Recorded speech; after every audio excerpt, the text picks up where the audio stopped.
Someone pointed it out last year. I'm like, some kid started the year with Black Panther and ended off with freaking Into the SpiderVerse. How do you see so much representation in Marvel, man? We never saw that shit when we were growing up. What blackness? I didn't even know this could happen. And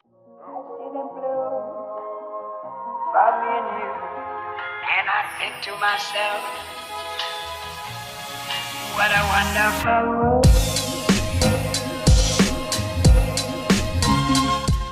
And welcome to my channel. I'm glad you've joined. Today we are gonna talk about an Oscar film. I wanted to do a lot of different things to do with the Oscars, but I couldn't unfortunately watch all the movies that were nominated for Best Picture of the Year. I couldn't watch, like, it's just impossible for me to watch all the movies, you know, based on the Oscars. I couldn't. I have watched like 3 of the nominations for Best Picture, I think 3 or 4, and I can't wait to see how it all pans out. But I wanted to talk about one specific Oscar film that is just amazing: Spiderman Into the SpiderVerse. For those of you who don't know, Spiderman Into the SpiderVerse is an animated film. It's based on a comic where there are multiple spider people, should I rather say, and things, because it's Spider Pig. In the film, it's like we look at different, you know, dimensions of when Spider-Man, Spider-Girl, Spider-Pig, Spider-Everyone exists, and how their timeline is different from everyone else's. It's such a beautiful movie that I knew it was going to be great, but I didn't expect it to be as great as it was. Where do I even begin? First of all, I think that the humor, so should I rather say the script and the story itself were just amazing. The humor was just uncanny. It was so funny to be part of like that world with, you know, Miles and Peter Parker and Gwen and all the, you know, different spider people. It was really beautiful to kind of like incorporate the humor in such a beautiful way. And like, Marvel's always been very good at humor. DC's always been trying to get in the same kind of league as Marvel when it comes to humor sometimes, and it doesn't necessarily always work, because Marvel has a special thing about them that the humor works so bloody well. I think it was phenomenal in this film. I laughed out loud for real. Like, you know when you sometimes watch films and you laugh, but you're like, you know, I was like, oh my god, I'm dying right now. For real, like, I was laughing. Like, me and my sister went back sometimes and looked at a few things and we're like, oh my god, this is hilarious. It was such a good experience. I recommended it to everyone I can. I'm like, you need to watch this movie because it's so funny, but also the story is so interesting. And there's no love story, which I'm happy for. Like, why does everyone have to fall in love? It's so boring. Like, not that there's anything wrong with love necessarily, it's just the fact that, like, why must that be every superhero's thing? The problem is that a lot of superheroes need to fall in love so that they have a thing to live for, which is kind of annoying. But Miles is kind of living for himself. He's trying to prove things to himself, and he's trying to do things for himself. So it's nice that he doesn't have a love story linked to it. Yes, as much as he liked Gwen, you know, because she's cool and all,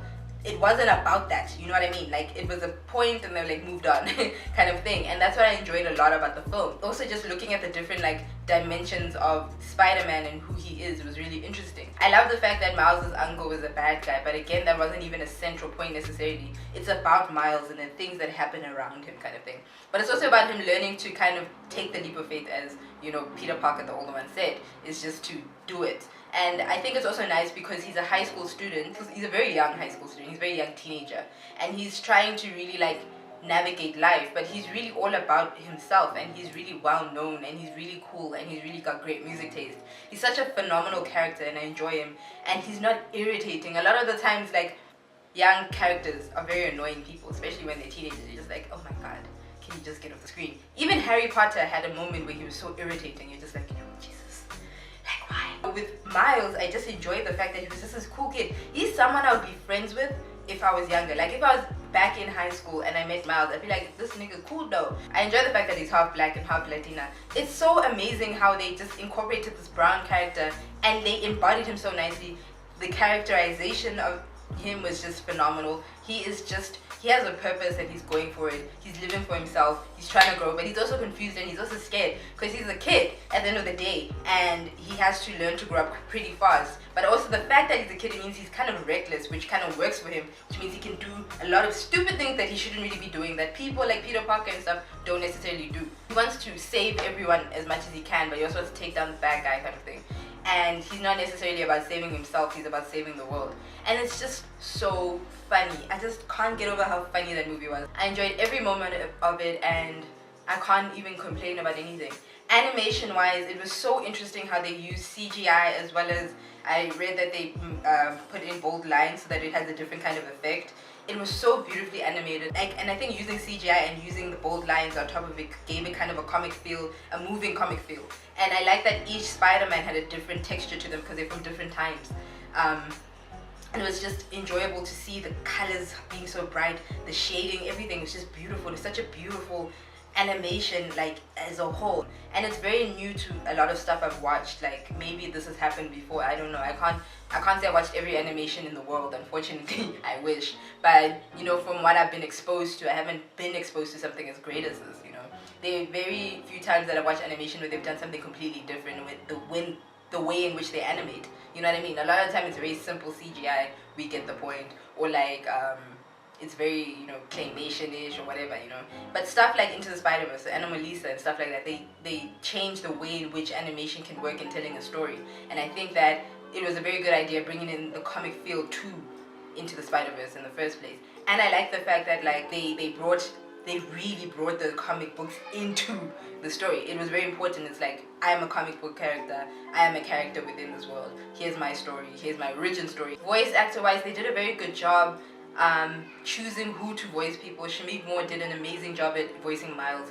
I don't think, like, I could hear, like, I don't know how to explain this, because I know him from Dope, but I couldn't, like, hear that same mannerism when he was being Miles, you know what I mean? He did a very good job at voice acting. A lot of the time people hire cast just because they're famous and not because they're talented in that specific, like, thing. Voice acting is very important when you're doing animation, and it's very important you pick the right people.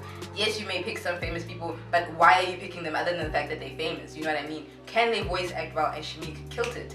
Dave Johnson killed it, you know? Haley Steinfeld too, she killed it. Mahershala Ali was, I mean, come on. Like, I love hearing his voice. His voice is one of the best things about him, including his entire body and his existence. But, like, his voice is so strong, and I enjoyed the fact that it didn't overtake his character, because he has a very, like, recognizable voice in general. Like, he was very chilled, but very, like, this dope uncle, you know, like, but I'm sad that he died.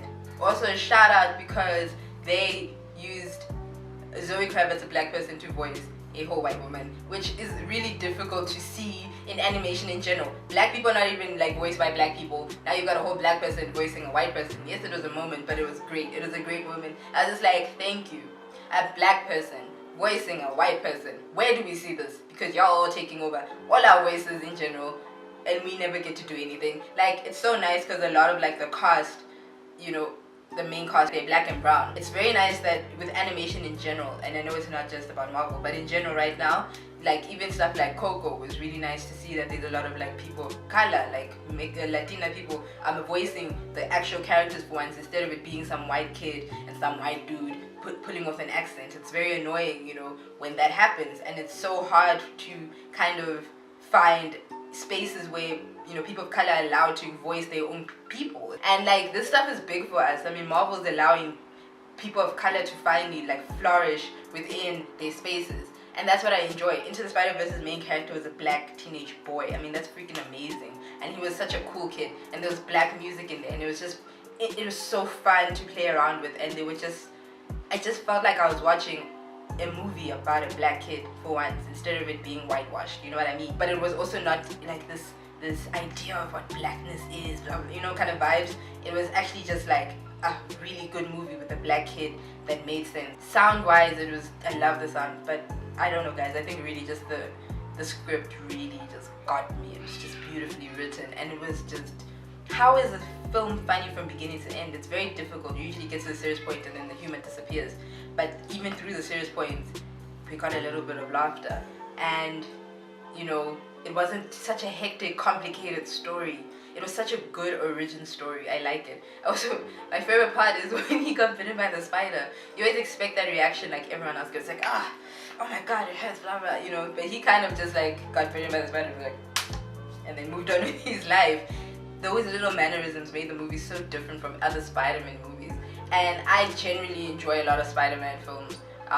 The original, you know, one with Tobey Maguire. I love Andrew Garfield. I kind of hate the fact that it ended prematurely. Still on the fence about Homecoming, dude. I'm not really sure. I also wanted a black kid there too anyway. So I think maybe that's why I'm on the fence. I'm not too sure how I feel about it, but we'll see with the second one, and we'll see with Avengers how I feel about Spider-Man. I do hate the fact that the only time that they want to incorporate a black Spider-Man is when it's in animated form. We really need a black Spider-Man in general. You know, when we were suggesting Childish Gambino, we were not joking. But like, it didn't have to be him, but it would have been so nice if this homecoming kid was black. Like, his story also makes sense for a black kid. It's not even about, I know, not even if he's black actually, he could be any person of color. Would be amazing if it could be Peter Parker.